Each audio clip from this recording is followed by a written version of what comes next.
최소의 투자로 합격의 영광을. 안녕하세요. 특거리 공인중개사의 돌뿌리입니다. 오늘은 제 3-1강 법률행위의 요건 이론을 한번 살펴보도록 하겠습니다. 10년간 내 문제가 출제된 부분입니다. 이 부분은 법률행위의 요건, 즉 성립요건과 효력요건에 대해 물어보는 문제로 총괄적인 법률행위의 요건에 대한 내용과 법률행위의 목적 중 확정성, 가능성, 적법성까지의 내용을 오늘 알아보도록 하고요. 법률행위의 목적 중 사회적 타당성은 반사회적 법률행위, 이중매매, 불공정한 행위의 내용으로 이것은 따로 문제가 나오고 있기 때문에 한 문제거리가 됩니다. 다 각각. 그래서 따로 강좌를 마련하도록 하겠습니다. 그러면 바로 들어가도록 하겠습니다. 민법 총칙 돌송은 제가 민법이 끝날 때까지 계속해서 여러분들에게 말씀을 드린다고 했습니다. 여러분들도 그만큼 중요하기 때문에 이것을 앞에 오면은 그냥 계속해서 올리니까 그냥 넘길 것이 아니고 한번 눈으로라도 보시고 계속해서 머릿속에 새겨주시면 고맙겠습니다. 민법은 법률관계를 규율한다고 했고요. 법률관계는 권리 의무 관계로 나타나고 권리 의무 관계는 권리의 변동, 즉 권리의 발생, 변경, 소멸로 나타나는데 이 도표로 나타난다고 했습니다.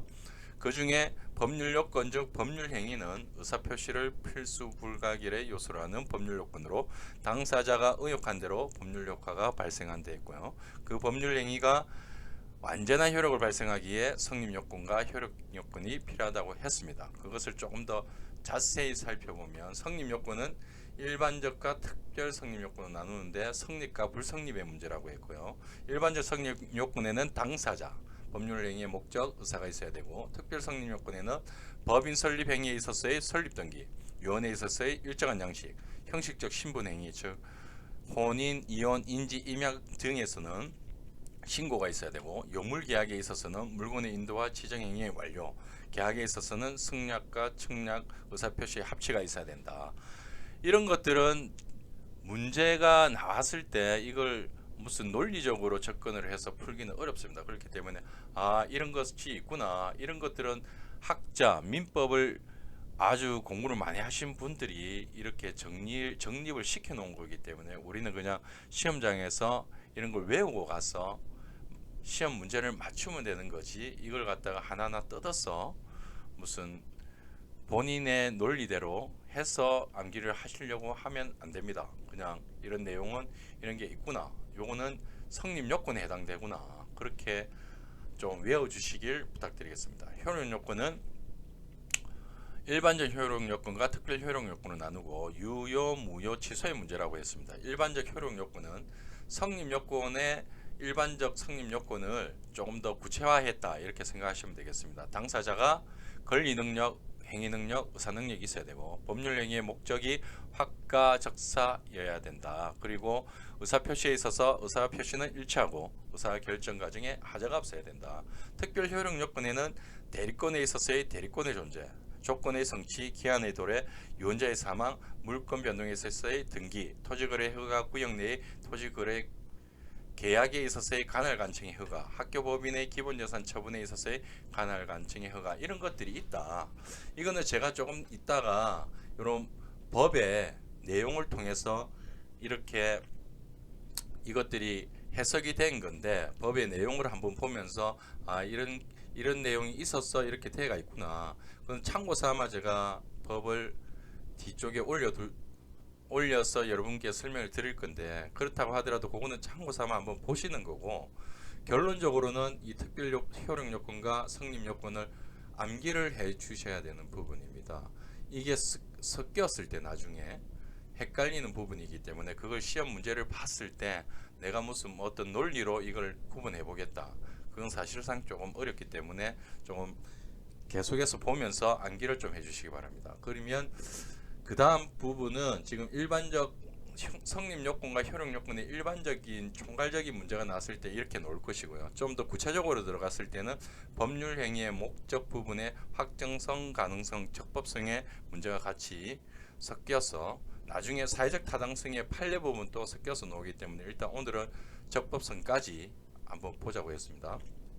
확정성은 법률행위가 유효하기 위해서는 법률행위의 목적을 확정할 수 있어야 된다. 그런 내용이고요. 그 확정하는 시기는 법률행위 성립 당시, 계약일 때는 계약 체결 시까지가 아니고 이행기까지 확정하면 되는 것이고요. 가능성은 법률행위 당시를 기준으로 해서 전에 불가능해졌다면 원시적 불능, 후에 불가능해졌다면 후발적 불능, 그걸 다시 또 객관적이냐 주관적이냐, 그리고 기책 사유가 있느냐 없느냐에 따라서 이렇게 나눠서 법률 효과가 달리 발생하고 있기 때문에 이 부분은 조금 더 다음 시간에 좀 더 상세히 설명하기로 하고, 오늘은 이 표를 좀 봐서 약간 외워주시면 조금 좋을 듯 합니다. 그리고 적법성은 법률행위가 유효하기 위해서는 법률행위 목적이 적법해야 한다는 것이고요. 적법성이란 강행 규정에 위반되지 않아야 한다. 강행 규정은 선량한 풍속, 기타 사회질서와 관계 있는 것은 규정은 강행법규이고 관계 없는 것은 임의법규이다.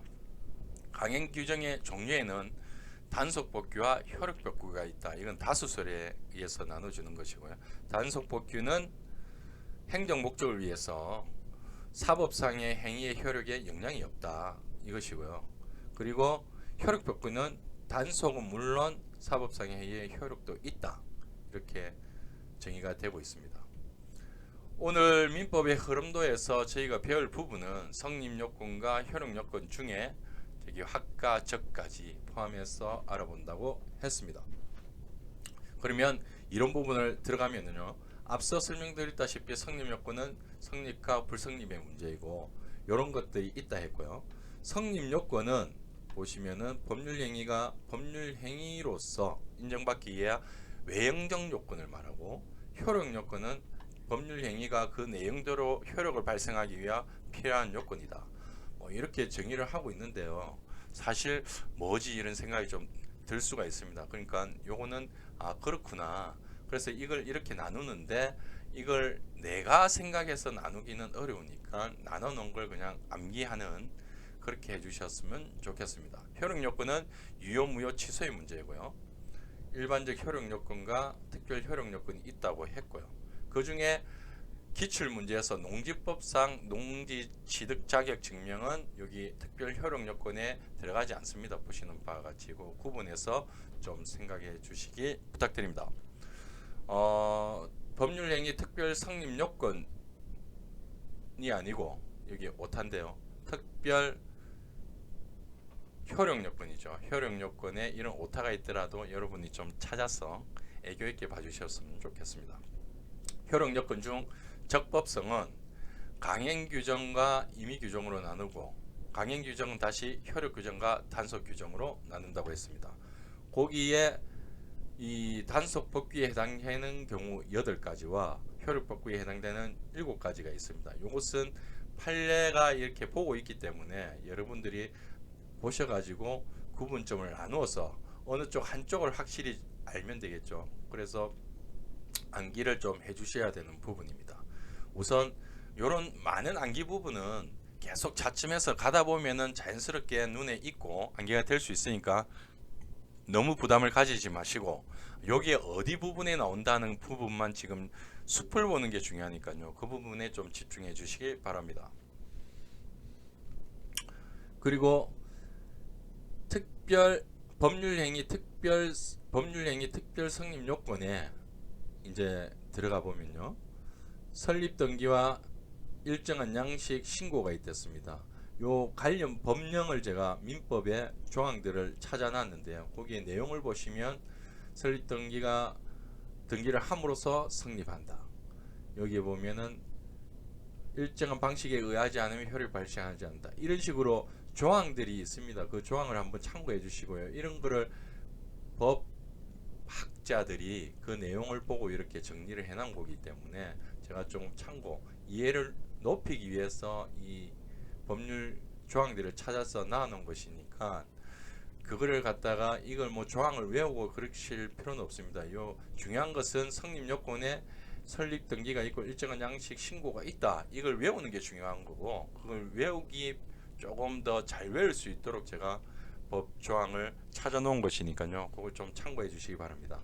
마찬가지로 성립 요건 중 사업원, 요물계약에 있었을 물건의 인도 완료 합치 요것도 찾아놓은 것이고요.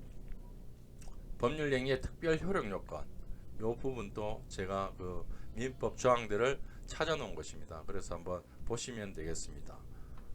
마찬가지고요. 예, 마찬가지입니다. 오늘 배운 것을 한번 중에 우리 이것 맞고 갈자 한 것은 아까도 말씀했다시피 일반적 요건은 사실 조금 보시면은 이해가 되시고 충분히 암기가 가능한데 특별 요건에 지금 11개가 있습니다. 요걸 갖다가 구분해서 서로 암기를 해 주시는 게 중요합니다. 계속해서 좀 봐서 구분해서 암기를 해 주시길 부탁드립니다. 그리고 확정성, 가능성, 적법성 여기에 확정성에서는 이행기까지 확정하면 된다. 가능성에서는 원시적 불능과 후발적 불능이 있는데 이렇게 4개로 나누었어. 총 안에 들어가면 디테일하게 가면 한 6개로 나누어지는데요.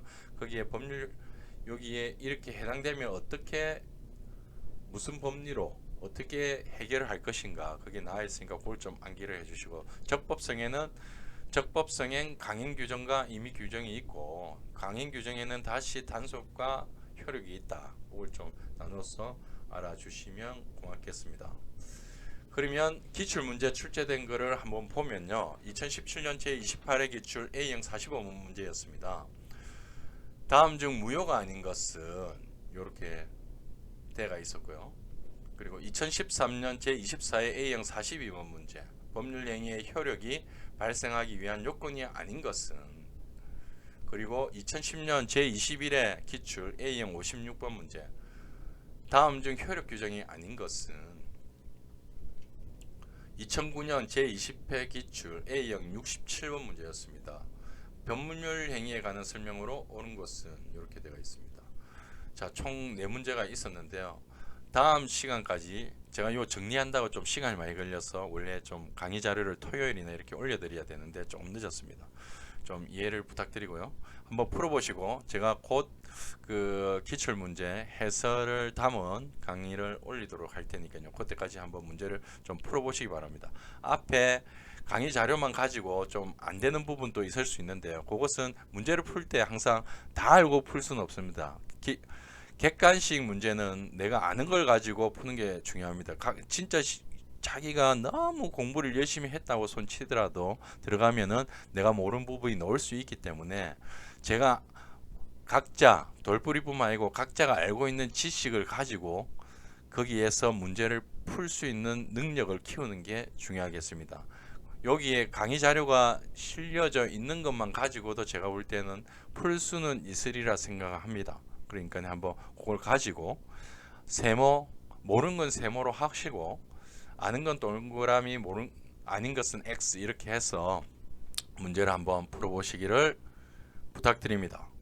그러면 오늘 강의는 여기서 마치기로 하고요. 도움이 되셨다면 좋아요와 구독을 부탁드립니다. 강의 자료는 네이버 카페에서 다운이 가능합니다. 감사합니다.